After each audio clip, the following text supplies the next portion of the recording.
So here's how you can delete a highlight on your Instagram account. This is pretty easy to do, but you want to make sure that you watch this full video so you don't miss out on any critical steps. So the very first thing that we need to do is open up our Instagram account. Now, once you're logged in to your homepage, you want to go ahead and click on your profile picture on the bottom right-hand corner, and that's going to lead you over to your profile page right over here. So as you can see, I do have a highlight that is my dog, and if we click on it, it's just literally a picture of my dog.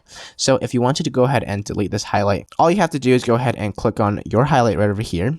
And then at the bottom right-hand corner, there's going to be an option that says More. Click on those three dots. And then as you can see, the very first option, it literally just says remove from highlight. So go ahead and click on that option. And it says remove photo from highlight. Yep, go ahead and remove photo. And now it says removing from highlight. So essentially, once you have done that, it seems like it's not removed, but you have to refresh your page just like that. And then as you can see, our highlight has been removed from our Instagram account. There's no option for you to archive it or unarchive it, meaning you pretty much can't get that back. You just have to go ahead and tap on new and then make that highlight again, start over from scratch. So there you go.